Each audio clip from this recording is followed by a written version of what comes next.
강경화 장관과 폼페이오 장관이 북한이 비핵화를 하기 전까지 제재를 계속하기로 했습니다.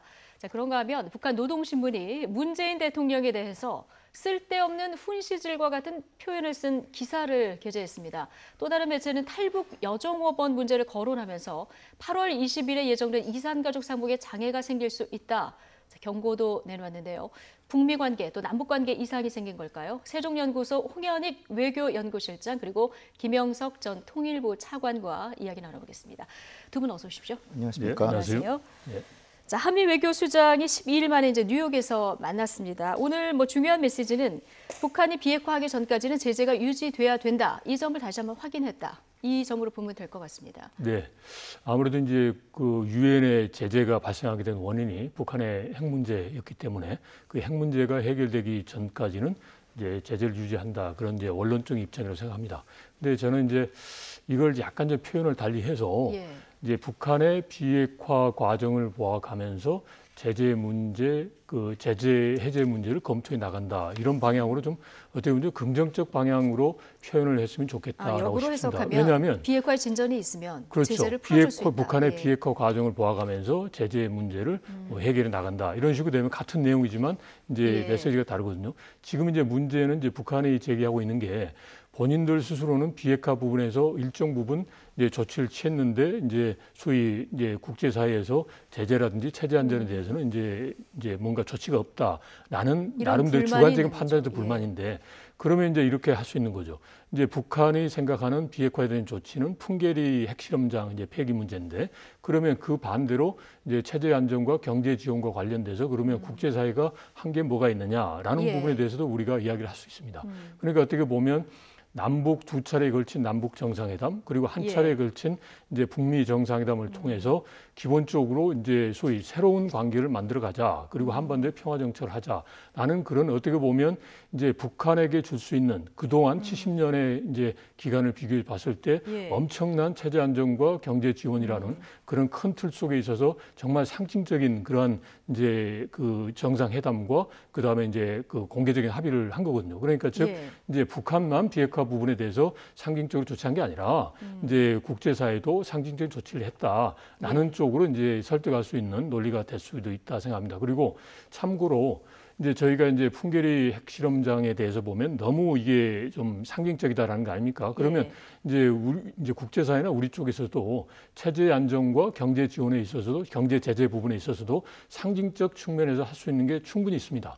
그러니까 지금 이제 제재를 끝까지 하는 것보다도 이제 제재 중에서도 이제 예를 들어서 상징적으로 이제 특정 이제 그 이제 이동에 제한을 했던 인물에 대해서 그 제재를 푼다든지 그러면 그거 자체가 이제 사실상 이제 상징적인 의미가 있지만 실질적인 의미는 없는 그런 이제 사항이 있거든요. 그래서 이런 사항을 이제 제시를 해가면서 북한이 이제 자기들만의 판단을 가지고서 이제 왜 나만 이렇게 비핵화하느냐라는 그런 볼멘 소리를 하지 않도록 이제 하나하나 줘가면서 상황을 유도해 나가는 게 좋겠다라고 생각합니다. 그러니까 북한이 선제적 조치들을 몇 가지 이제 그동안 취해 왔었는데 국제사회도 여기에 응하는 상징적이나마 이런 조치들이 좀 있어야 되지 않느냐 이런 얘기를 좀 해주셨는데 어쨌든 오늘 그 한미의 외교수장은 제재에 조금 방점을 찍는 이런 얘기를 하긴 했습니다.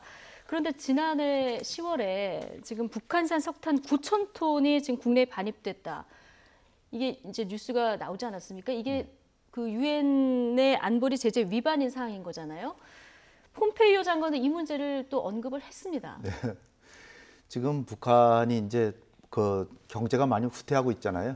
뭐 수출이 안 되니까 특히 철광석이나 뭐 석탄 이런 것 전혀 수출을 못하게 해놓으니까 북한은 이제 국제사회에서 미국한테 그나마 꼿꼿이 서서 말을 할 수 있는 러시아 쪽으로 석탄을 수출해서 거기서 이제 일단 내려가지고 거기서 제3국적의 선박에 실어가지고 그걸 한국에다가 파는 거예요. 원산지를 숨긴 거예요. 그렇죠. 그러니까 한국에 누군가가 이제 샀을 텐데 그 선박은 사실상 뭐 시에라리온, 뭐 파나마 뭐 이런 국적으로 돼 있는데 실제 소유주는 또 중국 사람이라고 그러고요.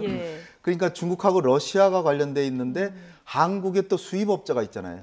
근데 이제 이 배가 제3국 국적이니까 우리 정부 몰랐을 수도 있죠. 제가 볼 때는 이제 전문적으로 이게 다 알지는 못하지만 한국으로 들어왔는데 그래서 내리고 간 거죠. 근데 유엔에서 이제 이게 좀 수상하다. 그러니까 다음에 올 땐 좀 검문 검색을 좀 해달라라고 예. 이제 이런 상황인데 우리 정부가 안 했다. 그러니까 정부의 책임은 그 부분에서 지금 존재하는 거죠. 최근에도 이제 이 중국 그 소유니까 이 한반도 근처를 통과해서 또 어디 또 러시아라고 갔든가 가고 있는데 영해를 지나가는데 놔뒀다. 예. 이게 이제 미국의 불만 사항이겠죠. 이게 아마 물 밑에서는 아마 한국 정부가 좀 더 성의를 보여라 미국이 그랬을 건데요. 지금 이제 좀 더 큰 그림으로 말씀드리면 미국은 지금 북한을 다루는 문제로 여러 가지 문제를 동시에 해결하면서 동아시아에서 자기 주도력을 확보하려고 하고 있는 건데 중국하고 러시아가 슬금슬금 제재를 풀어주는 양상을 보이고 한국도 예. 강력하게 제재를 시행하고 있지를 않으니까 예. 강경화 장관을 이제 같이 외무장관회담 하자 그래가지고 안보리에는 누가 있습니까? 중국하고 러시아가 있잖아요. 그 사람들 다 모아놓고 제재가 끝날 때까지 비핵화가 되기까지는 제재를 풀어주면 안 된다라는 걸 한미가 공동으로 이제 얘기를 했는데 어떻게 보면 우리 정부는 약간 좀 끌려간 듯한 느낌이 전 듭니다. 예. 왜냐하면 우리 정부는 지금 개성공단 같은 거 제기하고 남북 협력 사업을 막 해야 되는데 제재를 비핵화가 완료되기 전에는 제재를 해야 된다라고 그러면 강조하다 보니까 우리도 못 하잖아요. 네. 근데 이제 오늘 저 보니까 그 외교부 당국자 고위 당국자가 이제 설명을 했는데 일정 부분의 남북 관계의 교류 협력을 위해서 꼭 필요한 부분에서는 제재 틀 속에서 제한적 면제를 받을 수도 있다 이렇게 하고 있는데 어떻게 보면 미국이 국제 정치를 주도하는 거를 우리가 보고 있는데 저로서는 이게 불만인 게 뭐냐면요. 예. 미국이 사실 북한의 핵 문제는 하나도 해결 안 됐잖아요, 지금. 그런 상황에서 우리의 억지력의 일부인 한미연합훈련은 그냥 일방적으로 중단시켜버리고 예. 자기네 돈 든다 그러고 더군다나 돈이 많이 든다 그러고 중단시켜버리고 미국하고 북한하고의 무역은 1년에 5천만 달러도 안 되거든요. 우리만 해도 10억 달러가 넘고 중국 같은 경우 50억 달러가 넘는데 자기네 5천만 달러 하는 거 그거는 딱 중단한다는 예. 명분을 가지고 중국과 한국과 러시아를 다 통제하고 있는 이런 모습을 보고 있는 겁니다. 저희가 볼 때는 거꾸로 제재를 좀 탄력적으로 운영해서 제재를 약간 풀어주고 너네 비핵화 안 하면 다시 제재를 다시 갖다 놓겠다. 예. 또는 뭐 더 비핵화하면 더 풀어줄 수도 있다. 이런 식으로 통제를 하는 게 훨씬 더 효율적일 것 같은데 미국은 아주 제가 볼 때 약간의 미국 이기주의가 좀 들어있는 게 아닌가. 근데 어쩔 수가 없죠. 한국이나 중국이나 러시아나 다 여기 제재에 동참했기 때문에 그러니까 미국의 이 국제사회를 운영하는 방법이 참 교묘하다 이런 생각을 해보는 거죠. 북한이 지금 경제적으로 굉장히 어려운 이 제재 때문에 더 어려워진 이런 상황이기 때문에 조금 제재를 탄력적으로 운영할 필요도 있겠다 이런 의견을 지금 주셨습니다. 자, 그런데요, 북한이 연일 좀 우리 정부에 대해 좀 껄끄러운 그런 네, 논평들을 지금 내놓고 있습니다. 일단 문재인 대통령을 향해서 쓸데없는 훈시질 이런 표현까지 쓰면서 지금 비난을 했는데 지난 싱가포르 방문 때 했던 연설 이 내용을 문제 삼는데 구체적으로 어떤 발언을 문제를 삼은 겁니까? 이제 그거죠. 어떻게 보면 이제 북미 간에 합의한 거 그런 예. 상황에 대해서 이제 뭔가 이행을 해야 되는 거 아니냐. 그걸 네. 이제 촉구하신 내용이신데. 정상이 직접 한 약속을 지키지 않으면 국제사회로부터 엄중한 심판을 받게 될 것이다. 이 네, 발언을 예. 지금 문제를 예. 삼은 거잖아요. 그런데 이제 저는 이제 지금 대통령께서 말씀하신 것은 그건 뭐 예. 어떻게 보면 합당한 이제 말씀이다라고 생각하고요. 이제 지금 보면 북한의 이제 김정은 위원장도 그렇지만 이제 북한의 그 지도부에서 어떻게 보면 좀 그 과거의 관성으로 돌아가고자 하는 이제 그게 보여지는 것 같아요. 예. 그러니까 김정은 위원장은 지난번 싱가포르 회담에서도 보면 이제 과거가 자신들의 발목을 잡았다, 눈과 귀를 가렸다라고 했고 또 이제 최근에 그 트럼프 대통령한테 보낸 그 친서에도 보면 이제 독특한 방식으로 문제를 해결하자라고 했단 말이죠. 그러면 이제 과거에서 벗어나서 이제 현재에서 실용적으로 문제를 해결하자 이제라는 게 어떻게 보면 김정은 국무위원장의 그런 이제 사고의 틀인데 지금 일종의 이제 우리 대통령이 이제 말씀하신 걸 가지고 쓸데없는 훈수질이다라고 비난하는 거는 이거는 과거의 방식이거든요. 과거의 방식이다. 이제 예. 남북 간에서 이제 소위 그 이제 대한민국의 그런 이제 어떻게 보면 한반도 문제에 있어서의 당사자 자격을 부인하고 자꾸 이제 북미 간의 문제를 해결하고자 하는 그런 과거의 그런 전형적인 패턴이란 말이죠. 예. 그러니까 이런 패턴에서 봐서 지금 결국 이제 제재가 북한의 입장에서는 당면한 이제 관심사항일 텐데 조금 전에 말씀하신 대로 경제적인 어려움 이런 걸 감안하면 근데 그 제재의 키를 가장 크게 잡고 있는 것은 이제 미국이란 말이죠. 그러니까 미국에 대해서 이제 남쪽에서 대한민국에서 뭔가 좀 더 노력을 해서 좀 완화시켜주는 그런 노력은 하지 않고 이제 이런 소위 이제 쓸데없는 훈시질을 한다라는 것은 이제 대한민국을 객체로 본다는 그러한 이제 과거의 그런 틀 속에서 아직도 이제 안주하는 그런 이제 잘못된 시각인 거죠. 예. 그래서 이제 북한은 이런 쪽으로 이제 비난할 게 아니라 이제 왜 이런 국제사회의 그 현상 그리고 또 지금의 상황이 왜 이런 식으로 본인들이 원하는 방향으로 전개되지 않고 있는가라는 것을 좀 냉철하게 볼 필요가 있다는 거죠. 이 문제의 핵심은 이제 북한의 이제 핵 문제인데 이제 본인들 스스로는 이제 핵실험장 폐기한 것 자체가 뭔가 상징적으로 됐다 그러지만 본인들도 이제 기술력을 갖고 있기 때문에 알 거란 말이죠. 그리고 이거 자체가 완전한 폐기는 아니라는 거죠. 그러면 이제 이런 부분에서 이건 상징적인 거니까 이제 북미 간의 정상회담하고 남북 간의 정상회담 한 것 자체가 북한의 입장에서 보면 엄청난 이제 상징적인 효과를 이미 가진 거란 말이죠. 그러면 지금부터 이제 실질적이고 구체적인 조치를 취해야 되는 거니까 거기에 대해서 이제 북한이 이제 우선적으로 지금 트럼프 대통령한테 약속한 엔진 실험장 폐기부터 해서 그걸 하나하나 해가면서 이제 본인들이 요구하는 단계적이고 동시적인 행동으로서 체제 안정과 경제 지원에 관련돼서 우리 쪽에서 달라 이런 쪽으로 나와야 되는 게 정상이다. 그래서 이제 저는 이제 김정은 국무위원장이 이제 정말 싱가포르에서도 이야기했고 이제 과거의 관행이 자신들의 발목을 잡았다라는 게 그냥 말이 아니라 문제 해결을 위한 본인들의 그런 정말 이제 적극적이고 변화된 그런 사고와 그다음에 이제 결의를 반영한 것이다라고 믿고 싶고 그런 방향으로 북한이 변화해야 된다라고 생각합니다. 예, 어쨌든 지금 뭐 비핵화와 체제 보장 사이에서 북한과 미국이 닭이 먼저냐 달걀이 먼저냐 뭐 이 얘기를 하고 있는 이런 상황인데 우리 정부 사실 중간에서 그 북미 관계 어려움이 있을 때마다 중재도 하고 참 많은 역할을 해왔었는데 지금 북한이 이렇게 또 비난 성명을 내면서 참 힘들어진 이런 상황입니다. 한반도 온전자론 이 부분까지는 비판을 하고 있습니다. 한반도 온전자론은 우리가 이제 우리의 운명을 주도해 나가야 되는데 가장 중요한 게 지금 북핵 문제잖아요. 예. 그런데 이게 본질이 지금 좀 뒤로 빠지고 미국의 국익만 챙기고 있는 그런 모습이에요. 어떻게 보면은 북한은 나름대로 핵실험장 폐기했지만 그게 비핵화의 본질적인 부분이라고 보기 어렵고 왜냐하면 이미 핵은 상당히 완성됐기 때문에 더 이상 핵실험 필요하지 않을 수도 있기 때문에 엔진 실험장 폐기한다 그랬다가 그거는 미국 트럼프한테 잘 보이려고 그런 거죠. 왜냐하면 대륙간 탄도탄 실험하는 거니까. 근데 그걸 하지도 않고 그런 상황에서 핵실험하고 미사일 발사만 지금 안 하고 있는데 그런 상황은 일단은 진전이죠. 그러나 진짜로 실행을 해서 지금 북미 간에 이루어지고 있는 것들은 억류자 3명 석방해서 트럼프 대통령 크게 띄워주고 그다음에 이제 비핵화가 돼야 되는데 비핵화가 아니라 유해 송환을 지금 유해 송환을 협상하고 그거 한다는 거 아니에요? 그럼 비핵화는 어디로 가냐? 진전이 가야 되는데 자꾸 다른 부분. 그러니까 비핵화는 어디로 갔냐고요.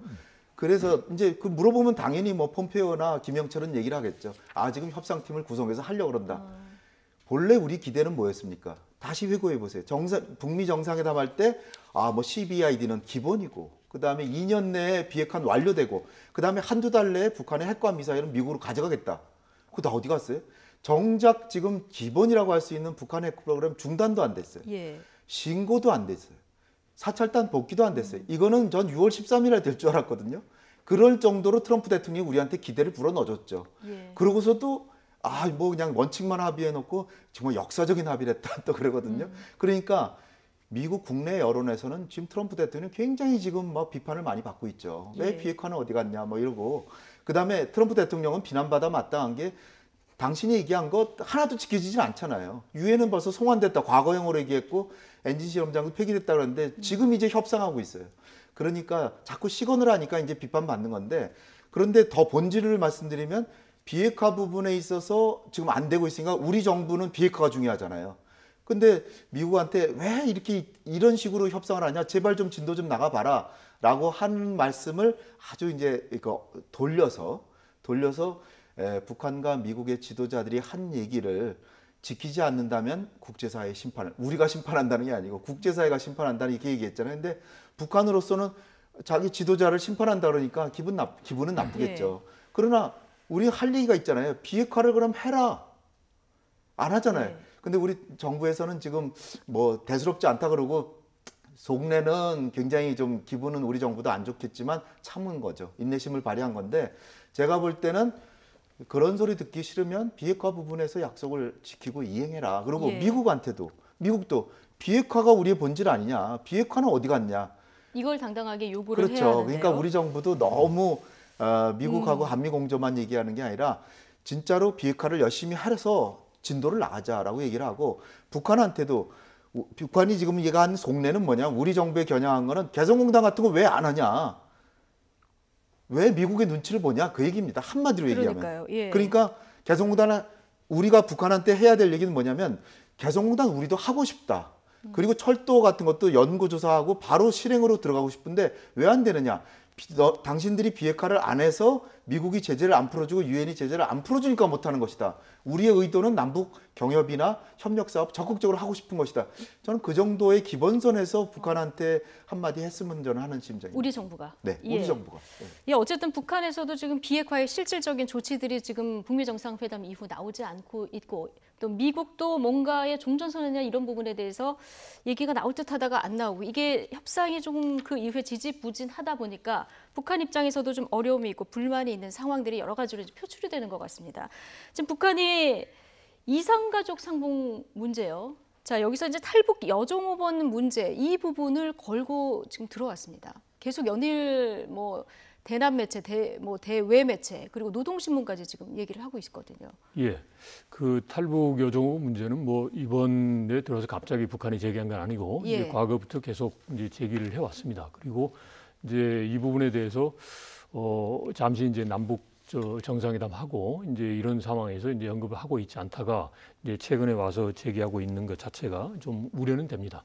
근데 이제 이산가족 문제하고 이 탈북 여종 문제하고는 이건 본질적으로 다른 문제거든요. 예. 이산가족 문제의 경우는 이제 45년부터 50년 그 사이에 이제 어떤 이제 전반적인 이제 어려운 상황 속에서 이제 부득이하게 이제 남쪽으로 내려오신 분들의 예. 그러한 이제 어떤 인간적인 그러한 그 희망사항을 반영하기 위한 거고 쭉 해왔기 때문에 이제 이런 부분을 지금 현재로서 보면 이제 북한이 이제 정치적으로 다루면서 주장하는 요 사안 그리고 예. 또 우리 정부 입장과 다르지 않습니까? 이게 종업원 입장 문제가 이제 이러한 문제하고 연관 짓는다는 것은 이제 북한이 어떻게 보면 이제 잘못된 접근이다라고 생각하는 거고요.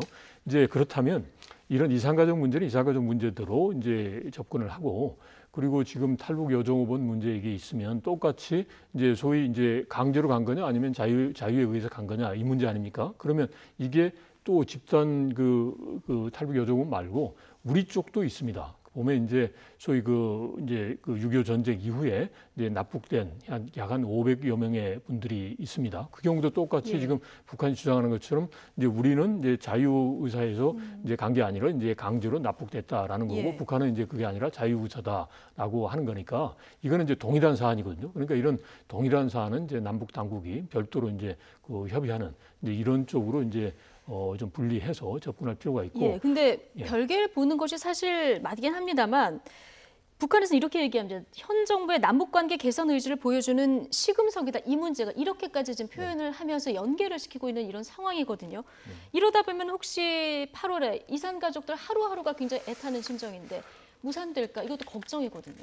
무산될 수도 있다. 저는 그렇게 봅니다. 가능성이 있다고 네. 보시는군요. 왜냐하면 첫 번째는 북한은 이산가족 상봉은 본래 원치 않기 때문에 이산가족들 많이 만나면 자기 체제에 위협이 되거든요. 북한이 예. 못 산다는 게 다 이게 그러니까 북한이 못 산다는 게 드러나는 게 그건 창피한 일이고 체제에 위협이 되는 거는 대한민국이 북한보다 20배 이상 잘 산다는 것을 북한 주민들이 전국적으로 알려지기 예. 때문에 그것에 대해서 체제의 위협을 굉장히 느끼는 거죠. 그러니까 하기 싫은데 그래도 이제 남북관계 개선에서 상징적인 조치로 자기는 그냥 보여주기 위해서 하는 거죠, 사실. 그런데 그렇기 때문에 핑계거리만 있으면 안 하고 싶은데 지금 핑계거리가 엄청난 게 생겼죠. 예. 왜냐하면 지금 문제가 발생한 게 이게 뭐 2년 된 문제인데 그 종업원들을 인도하고 나온 지배인이 계속 인터뷰를 막 하면서 국정원이 나는 기획했다. 국정원인데 뭐 예. 지금 정보사가 개입돼서 초기에는 정보사, 뒤에는 국정원 해가지고 이제 협력해서 들어왔다는 식으로 이제 되는데 그 사람 지배인의 얘기를 들어보면 자기는 꼬임을 받아서 온 거고 자기는 본래 국정원의 협력자였다. 그러니까 간첩이었다는 거죠. 그러니까 그러면서 그 직원 그 종업원들은 자기가 이 제3국 즉 동남아에서 식당으로 새로운 걸 개업해서 거기서 가서 이제 우리 일하게 됐으니까 가자라 그래서 갔다가 말레이시아인가 어디서 그 한국으로 오게 됐는데 그때 가서야 알게 됐든지 아니면 한국에 와서 여기는 한국이다 이렇게 알게 된지는 모르겠지만 그러니까 제가 보기에는 일부는 한국어라는 걸 알았을 수도 있는데 모르는 사람이 적어도 몇 명은 있었던 것 같아요. 있었던 것 같고 그다음에 이게 제가 뭐 조사해 보지는 않았지만 지금 우리 정부의 고민은 어디 있냐면 조사해 보니까 그 사람들이 다 북한으로 돌아가고 싶다. 그럼 돌려보내면 되죠. 그러니까 자기네들 모르고 왔으니까 다 돌아가고 싶다면 돌려보내야 되는데 일부는 한국에 와서 2년 살아보니까 세상에 대한민국이 이렇게 잘 사는지 몰랐다 그래가지고 안 돌아가고 모르고 싶다. 왔지만 여기 살고 싶다. 그걸 강제로 보낼 수는 없잖아요.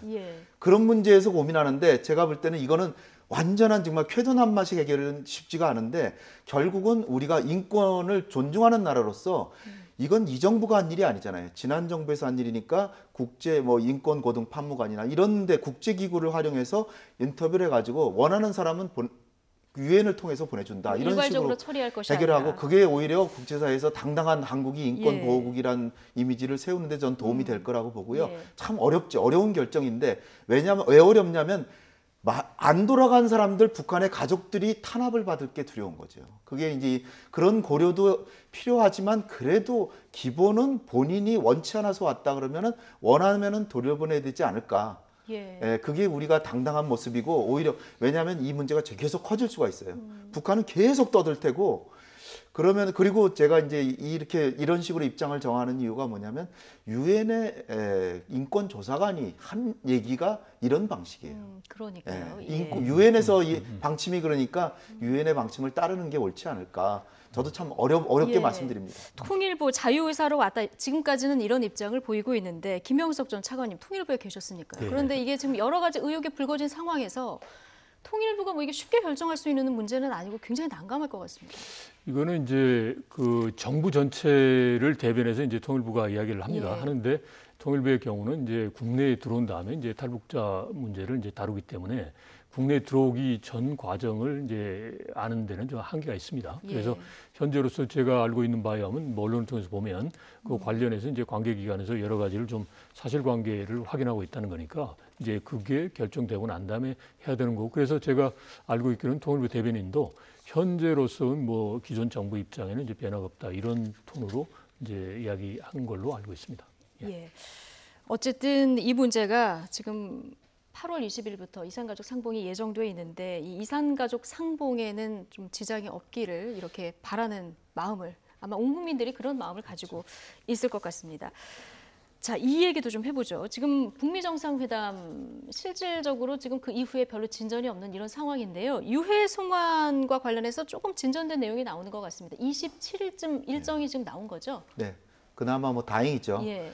유해 송환마저 없었으면 자칫하면은 북핵 문제에서는 지금 경색 국면인데 그러나 경색은 아니고 물밑에서 지금 협상단을 구성하고 있는 중입니다. 근데 협상을 실무회담을 이제 해야 되는데 언제 시작한다 이게 날짜는 아직 안 잡혔고 완전히 경색된 건 아니고 그러나 일단 평행선을 긋고 있는데 유해 송환이 됨으로써 트럼프 대통령에게 또다시 이제 북한이 선물을 주는 거죠. 그러나 단순히 또 선물만은 아닙니다. 또 미국에서 하는 얘기 들어보면 지금까지 뭐 한 400여 구를 이제 한 20년 동안 이렇게 조사해 가지고 공동 발굴도 하고 해서 이제 보냈는데 한 구당 3,700만 원이죠. 3,900만 원씩 지불을 했습니다. 그러니까 현금으로 주는 거예요, 이게. 그러면서 지금 미국에서 나오는 얘기가 우리가 이거는 북한한테 지원하는 게 아니라 이건 실비로 제공하는 건데 미국의 인건비를 기준으로 주니까 금액이 그렇게 커요. 근데 한 구당이니까 만약에 200구라 그러면은 이번에 거의 일단 100억 원, 50구. 거의 많게 치면 거의 7, 80억 원, 100억까지 되는데 이거를 미국은 자기네들은 돈을 주면서 다른 북한, 중국이나 러시아나 한국한테 제재 엄격히 지켜라 그러잖아요. 이게 좀 까다로운 문제입니다. 그러나 저는 지불하길 거꾸로 바래요. 왜냐하면 왜 바라냐면 미국이 지불하면 자기들도 이제 그 자기들의 국익을 위해서는 제재를 일부는 좀 풀어주는 셈이잖아요. 일종의 예외를 인정하는 거잖아요. 그걸 계기로 우리도 개성공단 같은 걸 재개를 하는 방향으로 야, 미국도 이러니까 우리도 좀 개성공단을 해서 이렇게 경협을 해서 비핵화를 이행하면 인센티브도 있구나 하는 걸 알려주는 것도 오히려 비핵화를 촉진할 수 있는 측면이 있다고 저는 봅니다. 그것을 북한을 고삐를 꼭 풀어주는 게 아니라 그러니까 서로 간에 잘 얘기를 해서 그리고 북한한테도 이렇게 해서 개성공단을 해줄 테니까 그 서로 호혜적으로 이익을 챙기면서 비핵화도 해라. 그러면 또 다른 것도 더 할 수 있다. 철도 도로를 연구조사만 하는 게 아니라 실제로 가서 우리가 하겠다. 이런 식으로 해서 비핵화를 인도하는 그러니까 강원 양면책을 써야지 지금 미국이 한미연합훈련 중단하다 보니까 강경책만 남은 거예요. 제재만 남았으니까 이게 미국도 경색된 건데 그 부분에서 우리가 슬기롭게 미국과도 공전은 유지하면서 북한을 계속 비핵화하는 쪽으로 추동해 나가는 그런 지혜를 보여야 되지 않을까. 네, 어쨌든 이 유해 협상의 촉매제 역할을 했으면 좀 좋겠다 이런 생각은 드는데 북한이 어쨌든 미국에 선물을 주는 거잖아요. 그럼 미국도 뭔가의 어떤 선물을 줘야 되는데 가장 우리가 쉽게 지금까지 생각했었던 것이 체제 보장을 위한 종전선언이었는데 이 부분이 쉽게 지금 진척이 안 되고 있습니다. 그 종전선언은 사실상 이제 트럼프 대통령이 6월 10일 전에 이제 정전협정이 체결된 이후에 60년이 됐기 때문에 사실상 종전이다라고 이제 공개적으로 이야기하셨단 말이죠. 그래서 제가 보기에는 이제 그 정도 선이면 이제 북한에게 상징적으로 보인 것 같고, 다만 이제 종전 선언이라고 해서 뭔가 이걸 공개적으로 하는 부분은 이제 여러 가지 또 그 상징적 의미와 함께 이제 어떤 국면에 있어서의 그 변화를 가져올 수 있는 그런 변곡점이 될 수가 있습니다. 이제 그러려면 이제 지금 미국의 입장에서 보면 이제 비핵화 부분에 있어서 이제 북한에서 뭔가 좀 이제 핵실험장 폐기한 거 말고 뭔가 구체적인 게 있어야지 이 종전선언을 할 수 있지 않느냐라는 게 이제 미국에서의 판단인 것 같습니다. 그러니까 북미 정상회담 이후에 또 하나의 실질적인 비핵화의 어떤 상징적인 조치죠. 그렇죠. 그러니까 이제 그 미국 그 입장에서 보면 어떻게 보면 합리적이고 어떻게 보면 실용적으로 이제 접근을 하는 거죠. 그러니까 정치적 선언은 이제 다 끝났고 이제 정상회담 하고 그랬으니까 지금부터 이제 구체적인 단계로 들어가는 건데 보면 이제 체제 안전 보장은 종전 선언하고 평화 협정으로 가고 이제 법적인 측면을 보면 그렇게 하고 이제 전체적으로 평화 체제 구축으로 가는 그런 단계로 가는 거 아닙니까? 그러면 요 단계로 가는 첫 단계 그러면 북한도 비핵화에 있어서 뭔가 이제 그 약속했던 뭐 엔진 실험장 폐기를 포함해서 뭐 예를 들어서 일부 핵물질의 이제 반출이라든지 이런 게 있고 난 다음에 이제 종전선언이 있어야 되는 거 아니냐 뭐 이런 쪽으로 입장을 정하고서 지금 이제 북한과 대화를 하는 것 같습니다. 근데 저는 조금 전에 홍현익 그 박사님께 말씀하신 대로 지금 이제 북한이 이제 일종의 이제 비핵화하고 그다음에 체제 안전 경제 지원에 대해서 소위 상호 등가성 교환해서 본인들만 손해 보고 있다라고 주관적으로 생각하는 거거든요. 근데 이제 우리 생각은 이미 줄 거 정상회담 맞고 많이 줬다는 거죠. 근데 이 부분에 대해서 뭐 당신 생각이 틀렸다라고 해서 계속 힘겨루게 하는 것보다는 조금 전에 말씀하신 대로 북한이 원하는 게 지금 당면한 게 지금 제재 해제 부분 아니겠습니까? 그러니까 제재 해제에 있어서 이거를 상징적이고 그리고 또 제재의 기본적인 그런 그 취지를 유지하면서도 이제 할 수 있는 그런 부분에 대해서 저희가 적극적으로 고려가 필요하고 아까 말씀드렸던 인물에 대한 제재 해제도 있고 조금 전에 이제 말씀하셨던 개성공단도 있는데 개성공단이 어렵다 그러면 이번 이제 이산가족 이제 상봉을 이제 계기로 해서 금강산 이제 면에서가 활용되지 않습니까? 그러니까 그런 부분도 뭐 예를 들어서 뭐 제한적으로 지금 보면 이제 북중간의 관광도 이루어지고 있으니까 이걸 뭐 상시적으로 하는 게 아니라 이제 금강산 부분에 대해서 뭐 시설 점검도 하고 하는 것도 필요하니까 뭐 그런 쪽으로 해서 뭔가 좀 이제 북한에 대해서도 이제 주면서 유도해 갈 필요가 있다라고 생각합니다. 어쨌든 비핵화의 또 다른 조치 그리고 이어지는 뭐 종전선언까지 뭔가 좀 물밑에서 계속 협상이 이루어지고 있을 텐데 홍현익 박사님 이 종전선언이 만약에 되게 되면 언제 될까? 그리고 또 중국이 들어가느냐 마느냐 이 부분도 굉장히 관심인데 어떻게 전망하실지. 우리 정부가 슬기롭게 하면 바로 될 수도 있고. 근데 일단 우리 정부의 역할이 굉장히 우리 정부 역할이 중요하죠. 7월 27일 날 되긴 좀 어려울 것 같고요. 9월 달에는 지금 김정은 위원장이 뭐 유엔에 갈 수 있다는 얘기가 나오는데 유엔 총회가 일단은 일본 신문의 보도에 따르면 장관급이 가는 걸로 지금 돼 있어요. 근데 종전선언에 대해서 합의가 되고 트럼프 대통령도 뭐 백악관에서 한번 보자 뭐 이러기도 했고 우리 대통령도 초가을에는 평양을 가시기로 돼 있어요 지금. 그러니까 여러 가지 지금 정상회담 기회가 지금 있는데 지금 동력이 좀 약화됐다고 하지만 정상회담들이 여러 개가 있고 푸틴 대통령도 9월 11일 날 동방경제 포럼 하는데 우리 대통령, 아베 총리, 시진핑 주석, 김정은 다 초청해 놓고 있어요. 지금 김정은은 확정이 안 됐는데 아베하고 시진핑은 갈 것 같고요. 우리 대통령도 김정은이 간다면 우리 대통령도 가실지 모르니까 5자 정상회담도 될 수 있습니다. 예. 근데 중요한 건 뭐냐면 종전선언이 지금 어디서 막혀 있냐면 트럼프 대통령이 김정은과 타협이 되면 나 서명할 수도 있다. 6월 12일 날 서명할 수도 있다는 거예요. 저는 그게 섬뜩하게 느껴졌던 게 북미 간에 서명을 한다는 얘기예요. 우리 정부 빼놓고. 예, 우리 정부- 남북미도 아니고 북미가. 그래서 저는 예. 북미 간에 하면 안 하는 국민만 못하다. 예. 우리 대통령이 가셔서 3자가 해야지. 근데 여기에도 중국 변수까지 있잖아요. 아, 그럼요. 근데 뭐 시진핑 주석은 자기도 싱가포르 가겠다는 얘기도 막 흘리고 막 그랬었죠. 그런데 어쨌든 지금 중요한 부분은 뭐냐면 트럼프 대통령이 이렇게 종전선언 할 것처럼 했다가 지금은 뒤로 쫙 빠져가지고 폼페이오 장관이 평양을 갔는데 비핵화해라 그러니까 북한이 그러면 뭐 종전선언이라도 하자라고 네. 했더니 그거는 비핵화를 해야 되지라고 하면서 거절해 버렸어요, 미국이. 예. 이 부분이 참 정말 제가 볼 때 미국한테 좀 아쉬운 부분입니다. 종전선언을 합시다라고 하면서 그러면은 동결하고 신고하고 4차 단 받고 엔진시험당 폐기해라. 이런 식으로 나가야죠. 거기서 어떻게 거기 중단을 합니까? 종전선언은 애초에 트럼프 대통령이 서명까지 한다고 한 부분이에요. 예. 그런 부분에서 이렇게 시간을 끌 네. 일이 아니다. 근데 미국이 왜 예. 바뀌었냐면은 이걸 하다가 보면 유엔사 해체, 유엔사가 전쟁 6.25 전쟁 때문에 왔는데 유엔사를 해체해야 되고 예. 주한미군 철수해라. 뭐 이런 문제까지 되고 중국까지 들어오면 더 그렇거든요. 그러니까 우리 정부가 지혜를 발휘될 부분이 뭐냐면 중국도 가담을 시키려고 한다면 중국이나 북한한테 종전선언은 상징적인 행위니까 종전선언하되 이것이 유엔사나 한미동맹이나 주한미국에는 영향이 없다라는 걸 입장을 예. 정리하면 미국을 설득해서 종전선언을 하도록 하겠다. 예. 그리고 미국한테는 아니 종전선언을 안 하고 비핵화를 시든 방안이 뭡니까를 물어봐야 돼요. 종전선언을 안 하는 건 좋아요. 그럼 안 예. 하더라도 비핵화, 우리의 목표는 비핵화잖아요. 예. 비핵화를 할 수 있는 방법이 종전선언 안 하고도 할 수 있는 게 뭡니까라고 그러니까 물어서 체제 보장을 해줄 수 있는 다른 방안. 그러니까요. 예. 그러니까 미국은 대책 없이 종전선언만 안 한다는 거 아니에요. 예. 종전선언은 상징적인 행위고 중국과 북한도 이게 유엔사나 주한미군 한미동맹에 예. 지장이 없다라고 하니 합시다라고 해서 우리가 끌고 가야 됩니다. 우리가 좀 더 자주적인 입장으로 능동적인 예. 정책을 펴야 되지 않을까 저는 생각합니다. 네, 우리 정부의 역할이 또 어느 때보다 중요해진 이런 상황인 것 같습니다. 오늘 두 분 얘기는 여기까지 듣겠습니다. 세종연구소 홍현익 외교연구실장 그리고 김영석 전 통일부 차관이었습니다. 고맙습니다. 네, 감사합니다. 고맙습니다.